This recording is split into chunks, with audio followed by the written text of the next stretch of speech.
தமிழக அரசின் செயல்பாடுகளில் முழுமையான வெளிப்படைத்தன்மையை கொண்டுவர வேண்டும் என்ற நோக்கில் முதல்வர் ஜோசப் விஜய் அண்மையில் ஒரு அதிரடி உத்தரவை பிறப்பித்திருந்தார்.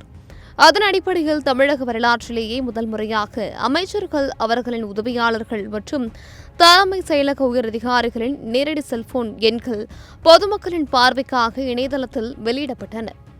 மக்கள் தங்களின் கோரிக்கைகளை நேரடியாக அமைச்சர்களிடமே சொல்லலாம் என்ற இந்த அறிவிப்பு மிகப்பெரிய வரவேற்பை பெற்றாலும் அதுவே தற்பொழுது ஒரு நிர்வாக சிக்கலாகவும் உருவெடுத்துள்ளது.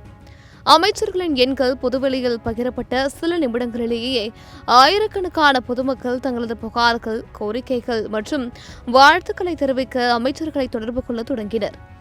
ஒவ்வொரு நிமிடமும் நூற்றுக்கணக்கான அழைப்புகள் வந்து குவிந்ததால் அமைச்சர்களின் செல்போன்கள் ஒரு நிமிடம் கூட ஓய்வின்றி ஒலிக்க தொடங்கின. இதனால் அமைச்சர்கள் ஒருவருக்கொருவர் பேசிக்கொள்ளவோ அல்லது உயர் அதிகாரிகளுடன் அவசர ஆலோசனைகளை நடத்தவோ முடியாத ஒரு இக்கட்டான சூழல் ஏற்பட்டது. குறிப்பாக துறை சார்ந்த கோப்புகளை விவாதிக்கவோ அவசர தகவல்களை பரிமாறிக்கொள்ளவோ போன் செய்தால் அது எப்போதும் பிஸி என்றே வந்தது. இந்த தொடர் அழைப்புகளால் அரசு நிர்வாகம் முடங்கிவிடக் கூடாது என்பதற்காக தற்பொழுது ஒரு மாற்று ஏற்பாட்டை செய்ய தமிழக அரசு முடிவு செய்துள்ளது. இதற்காக BSNL நிறுவனத்திடமிருந்து புதிய CUG எண்களை பெற திட்டமிடப்பட்டுள்ளது. CUG என்பது ஒரு மூடிய பயனர் குழுவாகும். அதாவது இந்த எண்களின் மூலம் அமைச்சர்களும் அதிகாரிகளும் தங்களுக்குள் மட்டும் தடையின்றி தொடர்பு கொள்ள முடியும். இந்த புதிய சிம் கார்டுகள் துறை வாரியாக வழங்கப்பட உள்ளன. இதன் மூலம் அரசு நிர்வாகம் எந்தவித தொய்வுமின்றி துரிதமாக செயல்படும் என எதிர்பார்க்கப்படுகிறது. முக்கியமான விஷயம் என்னவென்றால் ஏற்கனவே பொதுமக்களுக்கு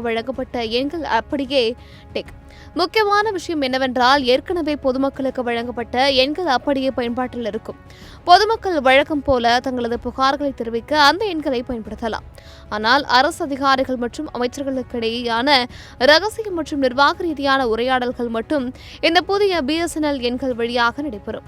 இந்த புதிய எண்கள் அரசு இணையதளங்களிலோ அல்லது பொது தளங்களிலோ வெளியிடப்பட மாட்டாது என தெரிவிக்கப்பட்டுள்ளது. வெளிப்படைத்தன்மையும் வேண்டும், அதே சமயம் நிர்வாகமும் சிறப்பாக நடக்க வேண்டும் என்ற முதல்வரின் இந்த இருமுனை வியூகம் தற்பொழுது கோட்டையில் அமல்படுத்தப்பட்டுள்ளது.